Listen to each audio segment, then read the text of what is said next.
Evangelho de Jesus, conforme escreveu Lucas, capítulo 22, versos 33 e 34.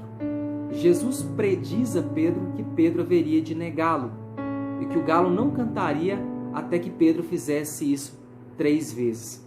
Pedro diz a Jesus: Jesus, eu estou pronto para ir contigo até a prisão e a morte. Mas Jesus diz: Pedro, o galo não cantará até que você me negue 3 vezes. Isso que Jesus diz, então, é confirmado lá na frente. A Bíblia diz que Jesus, então, ele é preso, ele é levado às autoridades, é levado a Pilatos e as demais autoridades. E Pedro, então, naquela ocasião, nega a Jesus 3 vezes, cantando, então, o galo. A Bíblia diz que naquele momento Pedro sentiu um sentimento tão grande de tristeza em seu coração que Pedro chora amargamente por aquilo que havia feito. Pedro havia experimentado naquele momento de um verdadeiro arrependimento em seu coração.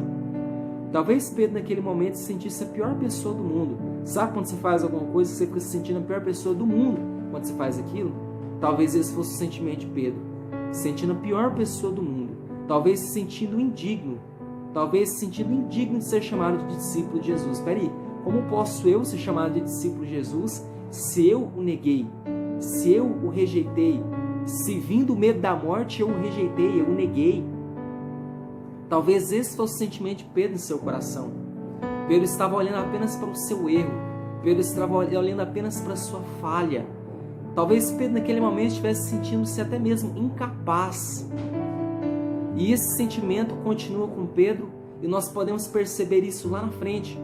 Ao 3º dia, Jesus então ressuscita. E a Bíblia diz que na 3ª aparição que Jesus faz aos seus discípulos, lá em João capítulo 21, a Bíblia diz que os discípulos estavam ali próximos ao mar de Tiberíades, e ali estavam Pedro e alguns demais discípulos. E Pedro então volta-se para os demais discípulos e diz: vamos voltar a pescar? Quando Pedro toma a atitude de voltar a pescar, Pedro estava querendo voltar para a sua antiga vida. A Bíblia diz que Pedro, antes de conhecer a Jesus, Pedro ele era um pescador, porque esse era o ofício de seu pai. Mas quando Jesus o encontra, Jesus diz: Pedro, você é um pescador de homens, você é um pescador de peixes, mas eu irei te fazer um pescador de homens, Pedro. Venha e me siga, que eu te farei um pescador de homens. Mas decidindo voltar a pescar, Pedro estava voltando para a sua antiga vida, para o seu antigo ofício. Talvez por não acreditar mais em si mesmo, talvez por não acreditar mais em seu potencial, em sua capacidade.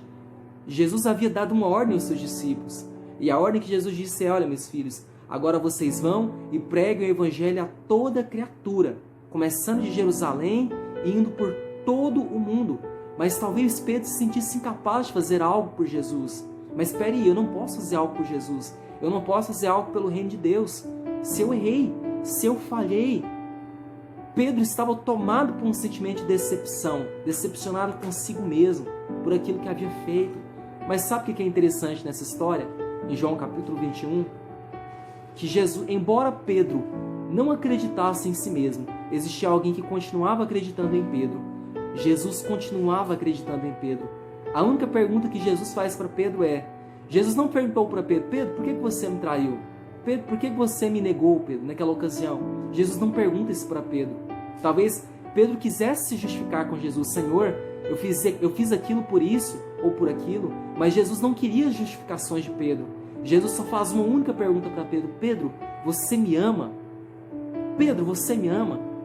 Claro, Senhor, o Senhor sabe que eu te amo. Então cuida dos meus cordeiros. Pedro, você me ama? Sim, Senhor, o Senhor sabe que eu te amo. Então apacenta as minhas ovelhas. Isso acontece 3 vezes. Pedro não acreditava mais em si, mas existia alguém que continuava acreditando em Pedro. Sabe, quando Jesus ele disse isso para Pedro, Jesus está dizendo: Pedro, cuide da minha igreja, Pedro. Cuide, Pedro, dos novos discípulos, Pedro, que vão nascer. Você, Pedro, será o líder da igreja. Pedro havia deixado de acreditar em si, mas Jesus continuava acreditando em Pedro. Sabe, o que eu quero dizer para você é que existe alguém que continua acreditando em você.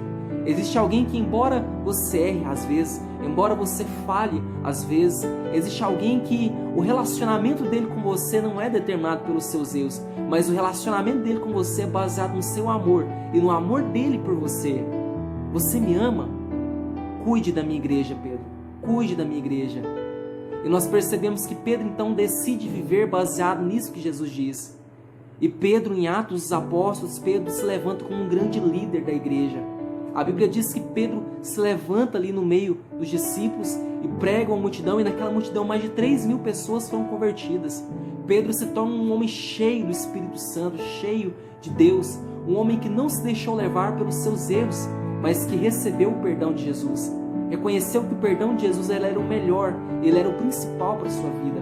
E Pedro se torna o grande líder da igreja em Atos dos Apóstolos. A Bíblia fala que a unção de Pedro era tão grande que as pessoas levavam os enfermos, levavam ali sobre os seus leitos até as ruas, para que quando Pedro passasse, a sombra de Pedro projetasse sobre aquelas pessoas e aquelas pessoas fossem curadas.